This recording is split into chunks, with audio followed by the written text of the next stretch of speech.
नमस्कार। आर के Soni music world में आपका स्वागत है। आज मैं आपके समक्ष लेके आया हूँ शास्त्रीय संगीत की विभिन्न गायन शैलियाँ। इसके अंतर्गत आज मैं सबसे पहले आपको ख्याल गायन शैली के विषय में बताऊंगा। इस गायन शैली का प्रारंभ मध्य काल में हो चुका था। ख्याल का शाब्दिक अर्थ होता है कल्पना, सुर और ताल में डूबकर की गई ऐसी कल्पना जो कि श्रोताओं को मंत्र मुग्ध कर दे। ख्याल दो प्रकार के होते हैं। बड़ा ख्याल जिसे विलंबित ख्याल भी कहा जाता है, छोटा ख्याल जिसे मध्य ख्याल और द्रुत ख्याल भी कहा जाता है।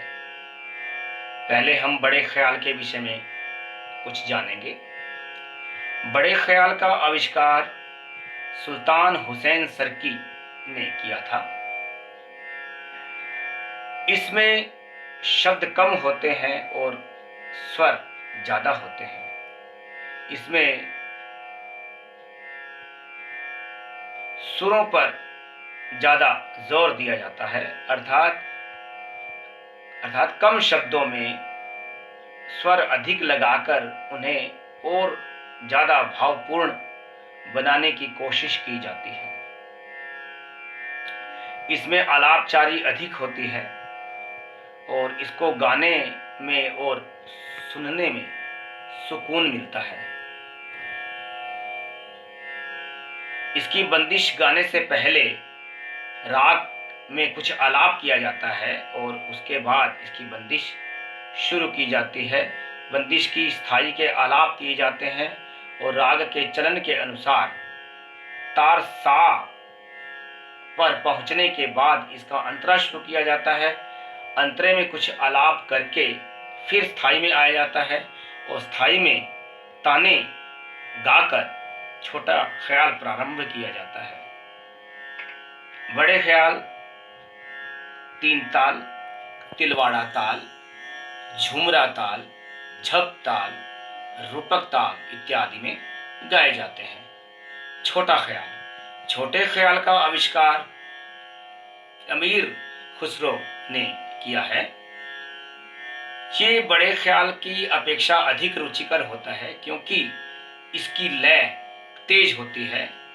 इसमें शब्दों की भी बहुलता होती है और सुरों की भी बहुलता होती है। ये इसकी बंदिश सुनने में गीत की भांति प्रतीत होती है। इसमें आलाप और ताने दोनों गाए जाते हैं, किंतु बड़े ख्याल के बाद जब छोटा ख्याल गाया जाता है तो इसमें तानों की बहुलता अधिक होती है। छोटे ख्याल तीन ताल, एक ताल, झप ताल, रूपक ताल इत्यादि में गाए जाते हैं। तराना गायन शैली, तराना गायन शैली का आविष्कार भी अमीर खुसरो ने किया है। ये अत्यधिक रुचिकर गायन शैली है। इसमें फारसी शब्द होते हैं और फारस के शब्द भी निरर्थक होते हैं, जैसे ताना नाना दिम दिम, ताना नाना ताना तुम, तुत्रे तानी, कुछ इस तरह के शब्द होते हैं।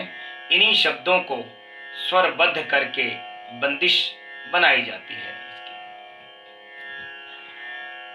तराना गायक छोटे ख्याल के बाद भी गाते हैं और तराना एकल भी गाते हैं। जब छोटे ख्याल के बाद तराना गाते हैं तो इसकी लय द्रुत रखी जाती है और अति द्रुत लय में ताने गा के इसकी समाप्ति की जाती है।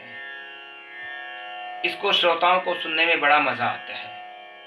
ये तीन ताल, एक ताल, झप ताल और रूपक ताल इत्यादि में होते हैं।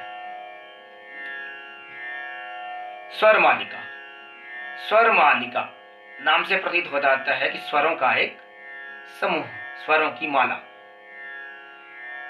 एक स्वरों की ऐसी तालबद्ध रचना जिसको राग की बंदिश की भांति गाया जाता है उसे स्वर मालिका कहा जाता है।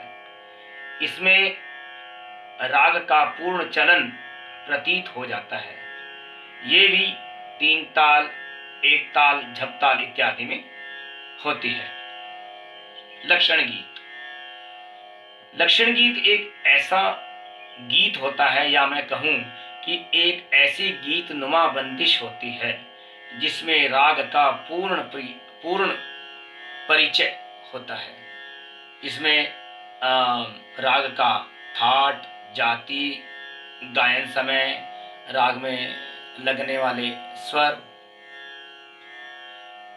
इसकी बंदिश या लक्षण गीत सुनने से ये स्वतः अनुमान लगाया जाता है कि ये इस राग का थाट कौन सा है, स्वर कैसे लगते हैं, क्या जाति है, तो सब इसके द्वारा पता चल जाता है।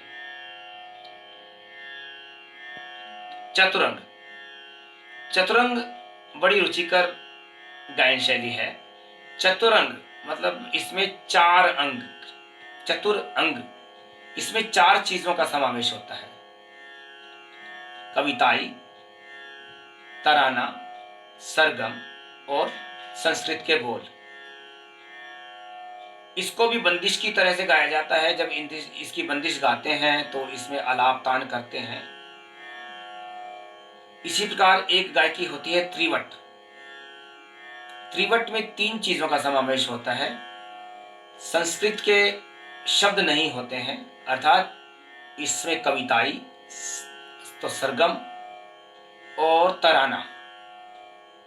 तराना में जो तराने में बोल प्रयोग होते हैं उनका प्रयोग होता है। तो ये मैंने आपको शास्त्रीय संगीत की कुछ गायन शैलियाँ बताई।